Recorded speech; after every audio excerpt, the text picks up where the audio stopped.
ವಿಷಯ ಪ್ರಸ್ತಾವದ ಪರವಾಗಿರುವವರು ಹೌದು ಎಂದು ಸೂಚಿಸಬೇಕು. ಪ್ರಸ್ತಾವದ ವಿರೋಧವಾಗಿರುವವರು ಇಲ್ಲ ಎಂದು ಸೂಚಿಸಬೇಕು.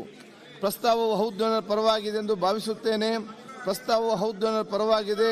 ಪ್ರಸ್ತಾವವು ಅಂಗೀಕರಿಸಲ್ಪಟ್ಟಿದೆ.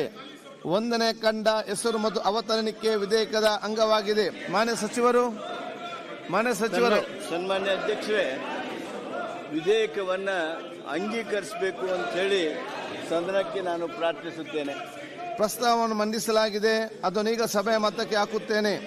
2024 ಸಾಲಿನ ಕರ್ನಾಟಕ ಪ್ರಾಚೀನ ಮತ್ತು ಐತಿಹಾಸಿಕ ಸ್ಮಾರಕಗಳು ಮತ್ತು ಪುರಾತತ್ವ ಸ್ಥಳಗಳ ಮತ್ತು ಅವಶೇಷಗಳ ತಿದ್ದುಪಡಿ ವಿಧೇಯಕವನ್ನು ಈ ಸಭೆಯು ಅಂಗೀಕರಿಸಬೇಕು. ಪ್ರಸ್ತಾವದ ಪರವಾಗಿರುವವರು ಹೌದು ಎಂದು ಸೂಚಿಸಬೇಕು. ಪ್ರಸ್ತಾವದ ವಿರೋಧವಾಗಿರುವವರು ಇಲ್ಲ ಎಂದು ಸೂಚಿಸಬೇಕು. ಪ್ರಸ್ತಾವವು ಹೌದು ಪರವಾಗಿದೆ ಎಂದು ಭಾವಿಸುತ್ತೇನೆ. ಪ್ರಸ್ತಾವವು ಹೌದು ಪರವಾಗಿದೆ. ಪ್ರಸ್ತಾವವು ಅಂಗೀಕರಿಸಲ್ಪಟ್ಟಿದೆ ಮತ್ತು ವಿಧೇಯಕ ಅನುಮೋದನೆ ದೊರಕಿದೆ. ಒಬ್ಬರು ಕೈ ಸೈನ್ ಮಾಡಿಸ್ಕೊಂಡು ಎಲ್ಲ ಸಚಿವ ಎಸ್ ಮಹದೇವರವರು ಸಮಾಜ ಸ್ವತಃ ಸಿಎಂ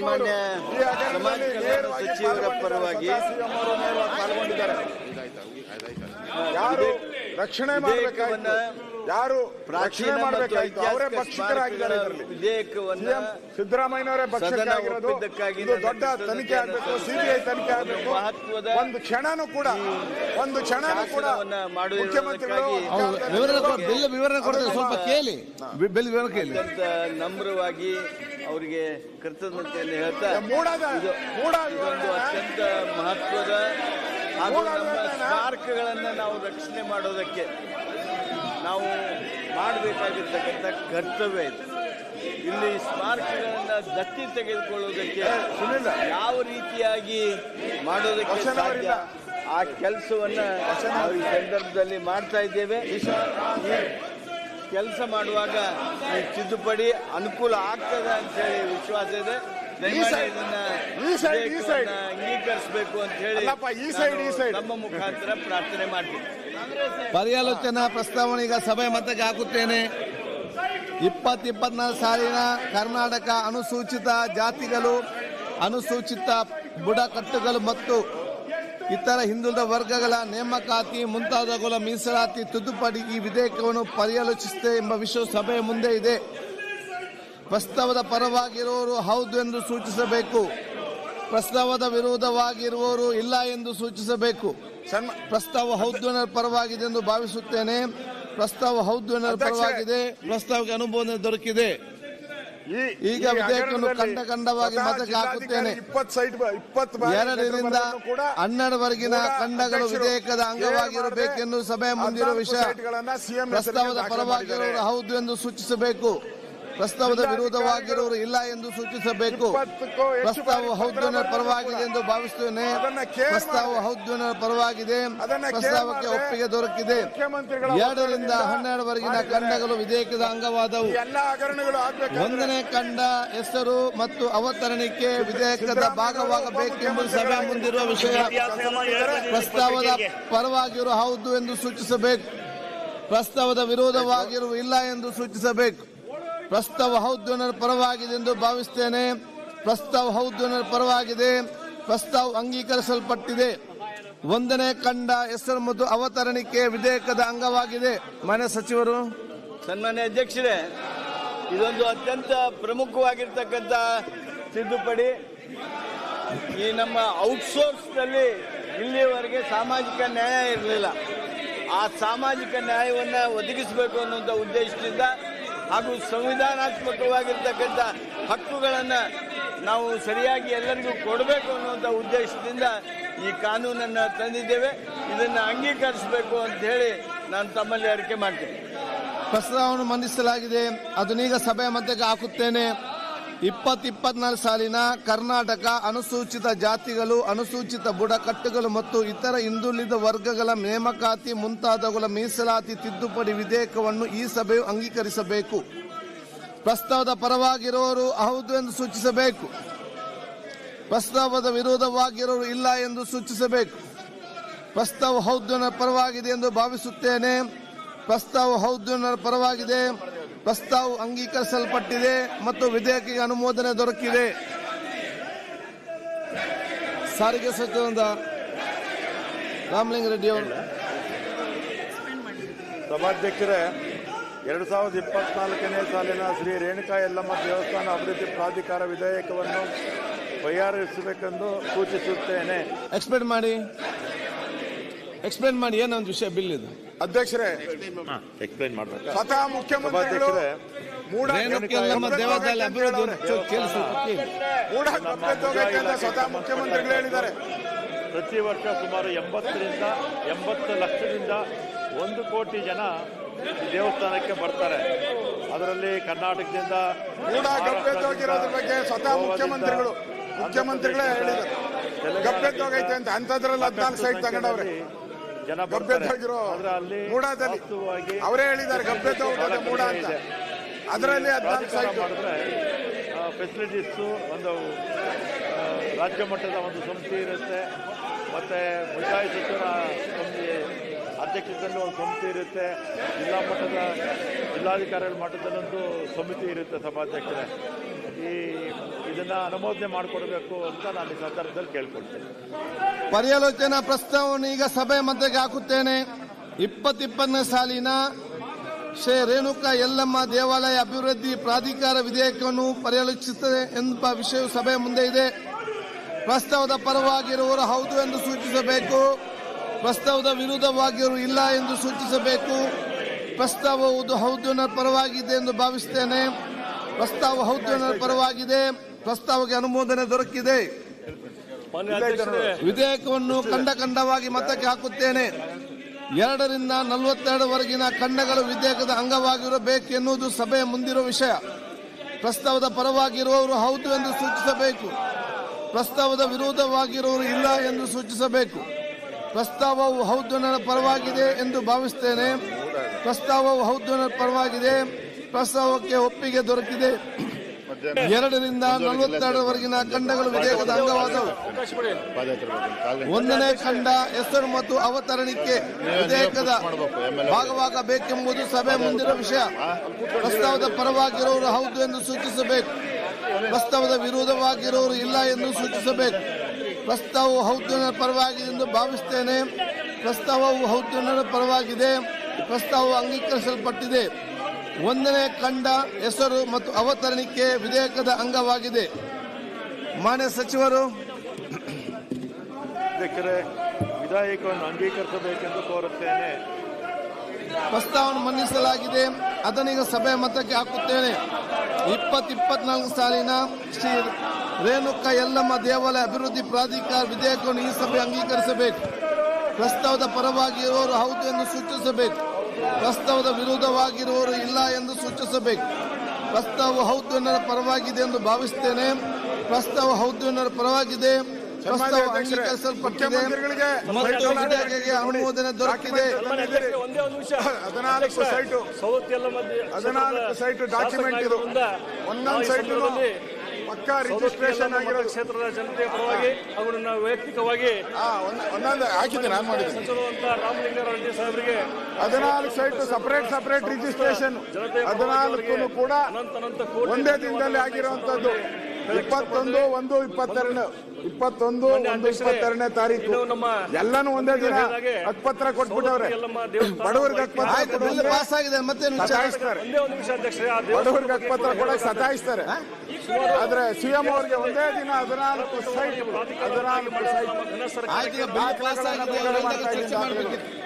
ಕಂದಾಯ ಸಚಿವರು. ಸಭಾಧ್ಯಕ್ಷರೇ, 2024ನೇ ಸಾಲಿನ ಕರ್ನಾಟಕ ಭೂ ಕಂದಾಯ 2ನೇ ತಿದ್ದುಪಡಿ ವಿಧೇಯಕವನ್ನು ಪರ್ಯಾಲೋಚಿಸಬೇಕೆಂದು ಸೂಚಿಸುತ್ತೇನೆ. ಮಾನ್ಯ ಸಭಾಧ್ಯಕ್ಷರೇ, ನಮಗೆ ಕರ್ನಾಟಕ ಭೂ ಕಂದಾಯ ವಿಧೇಯಕ ಏನಿದೆ, ಇದು ನಮ್ಮ ಕಂದಾಯ ಇಲಾಖೆ ಅಧ್ಯಕ್ಷರೇ ಒಂದು ರೀತಿ ಲೇಔಟ್ ಪ್ಲಾನ್ ಅಪ್ರೂವಲ್ ಆಗೈತೆ ನೋಡಿ. ಇವ್ರ ಸೈಟ್ ಅಲಾಟ್ ಆಗಕ್ಕೆ ಮುಂಚೆ, ಇವರಿಗೆ ಜಮೀನು ಕೊಡಕ್ಕೆ ಮುಂಚೆನೆ ಲೇಔಟ್ ಪ್ಲಾನ್ ಅಪ್ರೂವಲ್ ಮಾರ್ಕ್ ಮಾಡಿದ್ದೀನಿ. ಕರ್ನಾಟಕ ಭೂ ಕಂದಾಯ ವಿಧೇಯಕ ಅದರಲ್ಲೂ ಕೂಡ ಸೈಟ್ ಆಗಿದೆ. ಏನಾಗಿದೆ, 14 ಸೈಟ್ ಅದರಲ್ಲೂ ಕೂಡ ಆಗಿದೆ. ಲೇಔಟ್ ಪ್ಲಾನ್ ಅಪ್ರೂವ್ ಅಂತ ಜಮೀನನ್ನ ಮುಖ್ಯಮಂತ್ರಿಗಳು ರಿಜಿಸ್ಟರ್ ಮಾಡ್ಕೊಂಡಿದ್ದಾರೆ. ಇದು ನ್ಯಾಯನ? ಈ ಹಿಂದೆ ಆಡಳಿತ ಸುಧಾರಣಾ ಆಯೋಗಗಳು ಇದು ನ್ಯಾಯನಾ? ರಾಜ್ಯದಲ್ಲಿ ಪ್ರಧಾನ ಕಾರ್ಯದರ್ಶಿಯವರ ಕೆಳಗೆ ಒಂದು ಕಂದಾಯ ಆಯುಕ್ತಾಲಯ ಇರಬೇಕು ಅಂತೇಳಿ, ರೆವಿನ್ಯೂ ಕಮಿಷನರೇಟ್ ಇರಬೇಕು ಅಂತೇಳಿ ಅನೇಕ ಆಯೋಗಗಳು ಶಿಫಾರಸ್ ಮಾಡಿದ್ದಾವೆ. ಸರ್ಕಾರದ ನಾನಾ ಇಲಾಖೆಗಳಲ್ಲಿ ಆಯುಕ್ತರು ಇದ್ದಾರೆ. ಆದರೆ ಬಹಳ ಕೆಲಸ ಕಾರ್ಯ ಇರುವಂತಹ ಮತ್ತು ಬಹಳ ಮಹತ್ವ ಇರ್ತಕ್ಕಂಥ ಕಂದಾಯ ಇಲಾಖೆಯಲ್ಲೇ ನಮಗೆ ಆಯುಕ್ತಾಲಯ ಇಲ್ಲ. ಹಾಗಾಗಿ ನಮ್ಮ ಸರ್ಕಾರ ಬಂದ ತಕ್ಷಣ ಈ ನ್ಯೂನತೆಯನ್ನು ಸರಿಪಡಿಸಬೇಕು. ಬಹಳ ಹಿಂದೆ ಅನೇಕ ಆಯೋಗಗಳ ಶಿಫಾರಸನ್ನು ಅನುಷ್ಠಾನ ಮಾಡಬೇಕು ಅಂತೇಳಿ ಈಗಾಗಲೇ ನಾವು ಕಂದಾಯ ಆಯುಕ್ತಾಲಯವನ್ನು ಸ್ಥಾಪನೆ ಮಾಡಿದ್ದೇವೆ. ಕಂದಾಯ ಆಯುಕ್ತರನ್ನು ಕೂಡ ನಾವು ನೇಮಕ ಮಾಡಿದ್ದೇವೆ. ಆದರೆ ನಮ್ಮ ಮೂಲ ಕಾನೂನು ಏನಿದೆ, ಕರ್ನಾಟಕ ಭೂ ಕಂದಾಯ ವಿಧೇಯಕ, ಇದರಲ್ಲಿ ಕಂದಾಯ ಆಯುಕ್ತರ ಬಗ್ಗೆ ಯಾವುದೇ ಉಲ್ಲೇಖ ಇಲ್ಲದೆ ಇರುವುದರಿಂದ ಅವರಿಗೆ ಕಾನೂನಿನ ಮಾನ್ಯತೆಯೂ ಸಹ ಇರಬೇಕು ಅಂತೇಳಿ ನಮ್ಮ ಮೂಲ ಕಾನೂನಿನಲ್ಲಿ ಕಂದಾಯ ಆಯುಕ್ತರು ಆಯುಕ್ತಾಲಯದ ಬಗ್ಗೆ ಅವರ ಹೆಸರನ್ನ ಅಲ್ಲಿ ಸೇರಿಸುವಂತದಕ್ಕೆ ತಿದ್ದುಪಡಿಯನ್ನ ತೆಗೆದುಕೊಂಡು ಬಂದಿದ್ದೇವೆ. ಯಾಕಂದ್ರೆ ಕಂದಾಯ ಆಯುಕ್ತರಿಗೆ ಮತ್ತು ಆಯುಕ್ತಾಲಯಕ್ಕೆ ಕಾನೂನು ಮಾನ್ಯತೆ ಇರಬೇಕು ಅನ್ನೋ ಕಾರಣಕ್ಕೆ ಈ ತಿದ್ದುಪಡಿಗಳನ್ನು ತೆಗೆದುಕೊಂಡು ಬಂದಿದ್ದೇವೆ. ಇದು ಒಂದು ಆಡಳಿತ ಸುಧಾರಣೆಗಾಗಿ ಮತ್ತು ಒಳ್ಳೆ ಆಡಳಿತ ಕೊಡಬೇಕು ಅಂತ ಮಾಡ್ತಾ ಇರ್ತಕ್ಕಂಥ ಸಣ್ಣ ಒಂದು ತಿದ್ದುಪಡಿ ಮಾಡಿರುವ ಆಯುಕ್ತಾಲಯಕ್ಕೆ ಕಾನೂನಿನ ಮಾನ್ಯತೆ ಕೊಡ್ತಾ ಇರ್ತಕ್ಕಂಥದ್ದು. ಇದನ್ನ ಮಂಜೂರಿಸಿ ಕೊಡಬೇಕು ಅಂತೇಳಿ ಸದನವನ್ನ ತಮ್ಮ ಮುಖಾಂತರ ಕೋರ್ತೇನೆ. ಮಾನ್ಯ ಪರ್ಯಾಲೋಚನಾ ಪ್ರಸ್ತಾವನೆಗೆ ಸಭೆ ಮತಕ್ಕೆ ಹಾಕುತ್ತೇನೆ. 2020ನೇ ಸಾಲಿನ ಕರ್ನಾಟಕ ಭೂ ಕಂದಾಯ 2ನೇ ತಿದ್ದುಪಡಿ ವಿಧೇಯಕವನ್ನು ಪರಿಗಣಿಸುತ್ತದೆ ಎಂಬ ವಿಷಯವು ಸಭೆ ಮುಂದಿದೆ. ಪ್ರಸ್ತಾವದ ಪರವಾಗಿರುವವರು ಹೌದು ಎಂದು ಸೂಚಿಸಬೇಕು. ಪ್ರಸ್ತಾವದ ವಿರುದ್ಧವಾಗಿರುವ ಇಲ್ಲ ಎಂದು ಸೂಚಿಸಬೇಕು. ಪ್ರಸ್ತಾವವು ಹೌದು ಎನ್ನುವ ಪರವಾಗಿದೆ ಎಂದು ಭಾವಿಸುತ್ತೇನೆ. ಪ್ರಸ್ತಾವವು ಹೌದು ಎನ್ನುವ ಪರವಾಗಿದೆ. ಪ್ರಸ್ತಾವಕ್ಕೆ ಅನುಮೋದನೆ ದೊರಕಿದೆ. 2ರಿಂದ ಈಗ ವಿಧೇಯಕವನ್ನು ಖಂಡವಾಗಿ ಮತಕ್ಕೆ ಹಾಕುತ್ತೇನೆ. 2ರಿಂದ 11ರವರೆಗಿನ ಖಂಡಗಳು ವಿಧೇಯಕದ ಅಂಗವಾಗಿರಬೇಕೆನ್ನುವುದು ಸಭೆಯ ಮುಂದಿರುವ ವಿಷಯ. ಪ್ರಸ್ತಾವದ ಪರವಾಗಿರುವವರು ಹೌದು ಎಂದು ಸೂಚಿಸಬೇಕು. ಪ್ರಸ್ತಾವದ ವಿರೋಧವಾಗಿರುವವರು ಇಲ್ಲ ಎಂದು ಸೂಚಿಸಬೇಕು. ದಲಿತರ ಜಮೀನು ಹೌದು ಕಂಪ್ಲೇಂಟ್ ಕೊಟ್ಟಿದ್ದಾರೆ. ಡಿಸಿಗೆ ಕಂಪ್ಲೇಂಟ್ ಕೊಟ್ಟಿದ್ದಾರೆ. ನಮ್ಮ ಜಮೀನು ಇದು ಅಕ್ರಮವಾಗಿ ಪರಭಾರೆ ಮಾಡಿದ್ದೀರಾ, 2ರಿಂದ ದಲಿತರನ್ನ ಲ್ಯಾಂಡ್ಲೆಸ್ ಮಾಡಿದ್ದೀರಾ, ನಮ್ಮ ಹಕ್ಕನ್ನ ಕಸ್ಕೊಂಡಿದ್ದೀರಾ ಅಂತ ಕಂಡ ಹೆಸರು ಅವತರಣಿಕೆ ವಿಧೇಯಕದ ಭಾಗವೆಂಬುದು ಸಭೆಯ ಮುಂದಿರುವ ವಿಷಯ. ಪ್ರಸ್ತಾವದ ಪರವಾಗಿರುವವರು ಹೌದು ಎಂದು ಸೂಚಿಸಬೇಕು. ಪ್ರಸ್ತಾವದ ವಿರುದ್ಧವಾಗಿರುವವರು ಇಲ್ಲ ಎಂದು ಸೂಚಿಸಬೇಕು. ಪ್ರಸ್ತಾವವು ಹೌದು ಪರವಾಗಿದೆ ಎಂದು ಭಾವಿಸುತ್ತೇನೆ. ನಿಗಮಕ್ಕೆ ನ್ಯಾಷನಲ್ ಆಯೋಗಕ್ಕೆ ಕಂಪ್ಲೇಂಟ್ ಕೊಟ್ಟಿದ್ದಾರೆ. ಡಿಸಿ ಕಂಪ್ಲೇಂಟ್ ಕೊಟ್ಟಿದ್ದಾರೆ. ಇದು ನಮ್ಮ ಜಮೀನು ಅಕ್ರಮವಾಗಿ ಪರಭಾರೆ ಅವತರಣಿಕೆ ವಿಧೇಯಕದ ಅಂಗವಾಗಿದೆ. ಮಾನ್ಯ ಸಚಿವರು, ಭೂಮಿ ಲೆಸ್ ಲ್ಯಾಂಡ್ಲೆಸ್ ಮಾಡಿದ್ದೀರಾ ಅಂತ ಹೇಳಿ ಕಂಪ್ಲೇಂಟ್ ಕೊಟ್ಟಿದ್ದಾರೆ. ಕಂಪ್ಲೇಂಟ್ ಕಾಪಿನೂ ಕೂಡ ಇಲ್ಲ ಇದೆ. ಕಂಪ್ಲೇಂಟ್ ಅಂಗೀಕರಿಸಬೇಕೆಂದು ಕೋರುತ್ತೇನೆ. 2024 ಸಾಲಿನ ಕರ್ನಾಟಕ ಭೂ ಕಂದಾಯ 2ನೇ ತಿದ್ದುಪಡಿ ವಿಧೇಯಕವನ್ನು ಈ ಸಭೆಯು ಅಂಗೀಕರಿಸಬೇಕು. ಪ್ರಸ್ತಾವದ ಪರವಾಗಿರುವವರು ಹೌದು ಎಂದು ಸೂಚಿಸಬೇಕು. ಪ್ರಸ್ತಾವದ ವಿರೋಧವಾಗಿರುವವರು ಇಲ್ಲ ಎಂದು ಸೂಚಿಸಬೇಕು. ಪ್ರಸ್ತಾವ ಹೌದು ಎನ್ನುವ ಪರವಾಗಿದೆ ಎಂದು ಭಾವಿಸುತ್ತೇನೆ. ಪ್ರಸ್ತಾವ ಹೌದು ಎನ್ನುವ ಪರವಾಗಿದೆ. ಪ್ರಸ್ತಾವವು ಅಂಗೀಕರಿಸಲ್ಪಟ್ಟಿದೆ ಮತ್ತು ವಿಧೇಯಕಕ್ಕೆ ಅನುಮೋದನೆ ದೊರಕಿದೆ. ಸನ್ಮಾನ್ಯ ಆರೋಗ್ಯ ಸಚಿವರು, ನನಗೆ ಗೊತ್ತಿಲ್ಲಪ್ಪ, ಸುಮ್ಮನೆ ಏನು ಬರ್ತದೆ ಹೇಳಿ. ಮತ್ತೆ ಕ್ಲಾಸ್ 2 ಒಂದು ಅಮೆಂಡ್ಮೆಂಟ್ ಕೊಟ್ಟಿದ್ದೀವಿ, ಇಲ್ಲಿ ಏನೈತಲ್ಲ,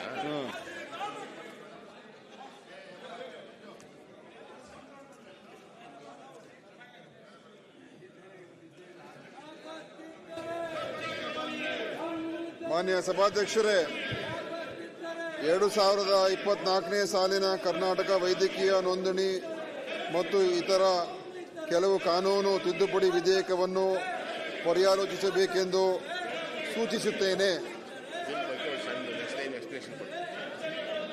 ಮಾನ್ಯ ಸಭಾಧ್ಯಕ್ಷರೇ, ಏನು ನಾವು ಇವತ್ತು ಈ ವೈದ್ಯಕೀಯ ನೋಂದಣಿ ಮತ್ತು ಇತರ ಕೆಲವು ಕಾನೂನು ತಿದ್ದುಪಡಿನ ತಂದಿದ್ದೇವೆ.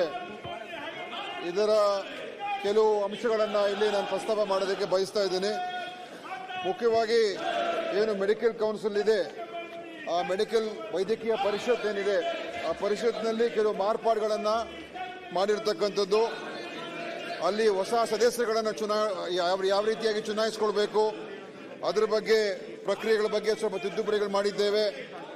ಮತ್ತು ಅಧ್ಯಕ್ಷ ಮತ್ತು ಉಪಾಧ್ಯಕ್ಷರ ಅವರ ಒಂದು ಪದಾವಧಿಗೆ ಕಾಲಮಿತಿಯನ್ನು ಕೂಡ ನಿಗದಿ ಮಾಡಿದ್ದೇವೆ. ಹಾಗೆಯೇ ಆ ಪರಿಷತ್ತಿನ ಸಭೆಯ ಎಲ್ಲೆಲ್ಲಿ ಹೇಗೆ ನಡಿಬೇಕು, ಅದಕ್ಕೆ ಎಷ್ಟು ಕೋರಂ ಇರಬೇಕು, ಆ ಎಲ್ಲ ವಿಚಾರಗಳ ಬಗ್ಗೆ ಈ ಒಂದು ಬಿಲ್ನಲ್ಲಿ ಕೆಲವು ಮಾರ್ಪಾಡುಗಳನ್ನು ಕೂಡ ಮಾಡಿದ್ದೇವೆ. ಮತ್ತು ಇದರಲ್ಲಿ ಈ ಪರಿಷತ್ಗೆ ಉಪ ರಿಜಿಸ್ಟ್ರಾರ್ ಅನ್ನು ಕೂಡ ನೇಮಕಾತಿ ಮಾಡಬೇಕು ಅಂತ ಈ ಒಂದು ತಿದ್ದುಪಡಿಯಲ್ಲಿ ನಾವು ತಗೊಂಡ್ಬಂದಿದ್ದೇವೆ. ಮತ್ತು ಈ ಒಂದು ವೈದ್ಯಕೀಯ ವೃತ್ತಿಗರ ಕಡ್ಡಾಯವಾಗಿ ನೋಂದಣಿ ಆಗಬೇಕು ಅಂತಲೂ ಕೂಡ ಅದರಲ್ಲಿ ಇದನ್ನು ಸೇರಿಸ್ಕೊಂಡಿದ್ದೇವೆ. ಮತ್ತು ವಿಚಾರಣೆಗಳು ಹೇಗೆ ನಡೀಬೇಕು ಅದನ್ನು ಕೂಡ ಸೇರಿಸಿದ್ದೇವೆ. ಮತ್ತು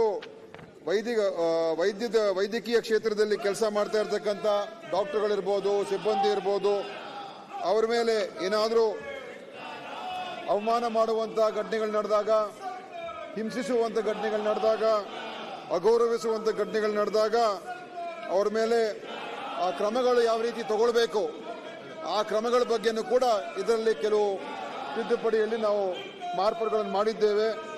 ಮತ್ತು ಅವರಿಗೆ ಆಗುವಂಥ ದಂಡನೆ ಏನಿದೆ, ಶಿಕ್ಷೆ ಏನಿದೆ, ಅದರಲ್ಲೂ ಕೂಡ ಏನು ಈಗ ಮಾಡಿರ್ತಕ್ಕಂಥದ್ದು ಅಂತ ಹೇಳಿದ್ರೆ, ಯಾವುದೇ ಈ ರೀತಿಯಾದಂಥ ವೈದ್ಯಕೀಯ ಕ್ಷೇತ್ರದಲ್ಲಿ ಇರ್ತಕ್ಕಂಥ ವೈದ್ಯರಿಗೆ ತೊಂದರೆ ಆದಾಗ ಅವರಿಗೆ 3 ವರ್ಷಗಳಿಗೆ ಕಡಿಮೆ ಇಲ್ಲದಂಥ ಆದರೆ 7 ವರ್ಷಗಳವರೆಗೆ ವಿಸ್ತರಿಸಬಹುದಾದಂಥ ಅವಧಿಯ ಕಾರಾವಾಸವನ್ನ ಮತ್ತು 25,000 ರೂಪಾಯಿಗಳ ಕಡಿಮೆ ಇಲ್ಲದಂಥ ದಂಡವನ್ನ ಹಾಕ್ತಕ್ಕಂಥದ್ದಕ್ಕೆ ಈ ಒಂದು ಅಮೆಂಡ್ಮೆಂಟ್ ನಾವು ತಗೊಂಡ್ಬಂದಿದ್ದೇವೆ. ಸೊ ಈ ರೀತಿಯಾಗಿ ಹಲವಾರು ನಮ್ಮ ವೈದ್ಯರಿಗೆ ರಕ್ಷಣೆ ಕೊಡುವಂಥದ್ದು ಮತ್ತು ನಮ್ಮ ಮೆಡಿಕಲ್ ಕೌನ್ಸಿಲ್ ಇನ್ನೂ ಉತ್ತಮ ರೀತಿಯಾಗಿ ಅದನ್ನು ಕಾರ್ಯನಿರ್ವಹಣೆ ಮಾಡ್ತಕ್ಕಂಥದ್ದಕ್ಕೆ ಮತ್ತು ಕೆಲವು ಏನು ಗೊಂದಲಗಳಿತ್ತು ಅದನ್ನು ಸ್ಪಷ್ಟೀಕರಣ ಮಾಡ್ತಕ್ಕಂಥದ್ದಕ್ಕೆ ಈ ಒಂದು ನಮ್ಮ ಒಂದು ಈ ತಿದ್ದುಪಡಿಯಲ್ಲಿ ನಾವು ತಗೊಂಡು ಬಂದಿದ್ದೇವೆ. ಆದ್ದರಿಂದ ನಾನು ಕೇಳ್ಕೊಳ್ಳೋದು ಏನಂತ ಹೇಳಿದ್ರೆ, ಈ ಒಂದು ಮೇಲಿನ ವಿಧೇಯಕದ ಖಂಡ 2ರಲ್ಲಿನ 9ನೇ ಪ್ರಕರಣದ ಅದರಲ್ಲಿ ಅಧ್ಯಕ್ಷನು ಹಾಜರಿಲ್ಲದಿರುವಾಗ ಉಪಾಧ್ಯಕ್ಷನು ಅಧ್ಯಕ್ಷನಾಗಿ ಕಾರ್ಯನಿರ್ವಹಿಸತಕ್ಕದ್ದು ಎಂಬ ಪದಗಳ ನಂತರ ಅಧ್ಯಕ್ಷ ಮತ್ತು ಉಪಾಧ್ಯಕ್ಷ ಇಬ್ಬರೂ ಹಾಜರಿಲ್ಲದಿರುವಾಗ ಹಾಜರಿರುವ ಸದಸ್ಯರ ಪೈಕಿ ಆಯ್ಕೆ ಮಾಡಿದ ಸದಸ್ಯನು ಸಭೆಯ ಅಧ್ಯಕ್ಷತೆಯನ್ನು ವಹಿಸತಕ್ಕದ್ದು ಎಂಬ ಪದಗಳನ್ನು ಕೂಡ ಸೇರಿಸಿದ್ದೇವೆ. ಮತ್ತು 2ನೇ ಉಪಕರಣದಲ್ಲಿ 8 ಸದಸ್ಯರಾಗಿರತಕ್ಕದ್ದು ಎಂಬ ಪದಗಳ ಬದಲಾಗಿ 4 ಸದಸ್ಯರಾಗಿರತಕ್ಕದ್ದು ಎಂದು ಪ್ರತಿಯೋಜಿಸತಕ್ಕದ್ದು. ಈ 2 ಏನು ಈ ಮೇಲಿನ ವಿಧೇಯಕದ ಖಂಡದಲ್ಲಿ ಕೆಲವು ಬದಲಾವಣೆ ಮಾಡಿದ್ದೇವೆ. ಆದ್ದರಿಂದ ಈ ಒಂದು ವಿಧೇಯಕವನ್ನ ಈ ಒಂದು ಎಲ್ಲರೂ ಕೂಡ ಒಪ್ಕೊಳ್ಬೇಕು ಅಂತ ನಾನು ಅವರಲ್ಲಿ ಮನವಿ ಮಾಡ್ತಾ ಇದ್ದೀನಿ ಅಂತ ಹೇಳಿ, ಈಗ ಈ ವಿಧೇಯಕವನ್ನು ಈಗ ಜನಪರವಾದ ಬಿಲ್ ಬರ್ತಾ ಇದೆ, ಸ್ವಲ್ಪ ಚರ್ಚೆ ಮಾಡಿ. ಒಂದೇ ಒಂದು ದಿವಸ ಜನಪರವಾಗಿ ಚರ್ಚೆ ಮಾಡಲಿಲ್ಲ ತಾವೆಲ್ಲರೂ ಕೂಡ. ಇಂಪಾರ್ಟೆಂಟ್ ಬಿಲ್ ಇದೆ, ಚರ್ಚೆ ಮಾಡ್ತೀವಿ. ಮೆಡಿಕಲ್ ಬಿಲ್, ಆರೋಗ್ಯದು ಅಧ್ಯಕ್ಷ ವರದಿಗಳು ಒಪ್ಪಿಸಬೇಕು. ಇಲ್ಲ, ನಿಲ್ಲಿ ಮುಗಿಲಿಲ್ಲ. ಇಲ್ಲಿ ಪರ್ಯಾಲೋಚನಾ ಪ್ರಸ್ತಾವನೆ ಈಗ ಸಭೆ ಮಧ್ಯಕ್ಕೆ ಹಾಕುತ್ತೇನೆ. 2020ನೇ ಸಾಲಿನ ಕರ್ನಾಟಕ ವೈದ್ಯಕೀಯ ನೋಂದಣಿ ಮತ್ತು ಇತರ ಕೆಲವು ಕಾನೂನು ತಿದ್ದುಪಡಿ ವಿಧೇಯಕವನ್ನು ಪರಿಗಣಿಸುತ್ತದೆ ಎಂಬ ವಿಷಯ ಸಭೆ ಮುಂದಿದೆ. ಪ್ರಸ್ತಾವದ ಪರವಾಗಿರುವ ಹೌದು ಎಂದು ಸೂಚಿಸಬೇಕು. ಪ್ರಸ್ತಾವದ ವಿರೋಧವಾಗಿರುವ ಇಲ್ಲ ಎಂದು ಸೂಚಿಸಬೇಕು. ಪ್ರಸ್ತಾವ ಹೌದು ಪರವಾಗಿದೆ ಎಂದು ಭಾವಿಸುತ್ತೇನೆ. ಪ್ರಸ್ತಾವ ಹೌದು ಪರವಾಗಿದೆ. ಪ್ರಸ್ತಾವಕ್ಕೆ ಅನುಮೋದನೆ ದೊರಕಿದೆ. ಈಗ ವಿಧೇಯಕವನ್ನು ಖಂಡವಾಗಿ ಮತಕ್ಕೆ ಹಾಕುತ್ತೇನೆ. ಮಾನ್ಯ ಸಚಿವರು ಖಂಡ 2ಕ್ಕೆ ತಿದ್ದುಪಡಿಯನ್ನು ಮಂಡಿಸುವುದು. ಮಾನ್ಯ ಸಭಾಧ್ಯಕ್ಷರೇ, ಈ ತಿದ್ದುಪಡಿ ವಿಧೇಯಕ 2ನೇ ಖಂಡಕ್ಕೆ ತಿದ್ದುಪಡಿಯನ್ನು ಮಂಡಿಸುತ್ತಿದ್ದೇನೆ. 2ನೇ ಖಂಡವು ತಿದ್ದುಪಡಿಯೊಂದಿಗೆ ವಿಧೇಯಕದ ಅಂಗವಾಗಿರಬೇಕೆಂದು ಸಭೆಯ ಮುಂದಿರುವ ವಿಷಯ. ಪ್ರಸ್ತಾವದ ಪರವಾಗಿರುವವರು ಹೌದು ಎಂದು ಸೂಚಿಸಬೇಕು. ಪ್ರಸ್ತಾವದ ವಿರೋಧವಾಗಿರುವ ಇಲ್ಲ ಎಂದು ಸೂಚಿಸಬೇಕು. ಪ್ರಸ್ತಾವ ಹೌದು ಪರವಾಗಿದೆ ಎಂದು ಭಾವಿಸುತ್ತೇನೆ. ಪ್ರಸ್ತಾವ ಹೌದು ಪರವಾಗಿದೆ. ಪ್ರಸ್ತಾವಕ್ಕೆ ಒಪ್ಪಿಗೆ ದೊರಕಿದೆ. 2ನೇ ಖಂಡವು ತಿದ್ದುಪಡಿಯೊಂದಿಗೆ ವಿಧೇಯಕದ ಅಂಗವಾಯಿತು. 3ರಿಂದ 9ರವರೆಗಿನ ಖಂಡಗಳು ವಿಧೇಯಕದ ಅಂಗವಾಗಿರಬೇಕೆಂಬುದು ಸಭೆ ಮುಂದಿರುವ ವಿಷಯ. ಪ್ರಸ್ತಾವದ ಪರವಾಗಿರುವವರು ಹೌದು ಎಂದು ಸೂಚಿಸಬೇಕು. ಪ್ರಸ್ತಾವದ ವಿರುದ್ಧವಾಗಿರುವ ಇಲ್ಲ ಎಂದು ಸೂಚಿಸಬೇಕು. ಪ್ರಸ್ತಾವ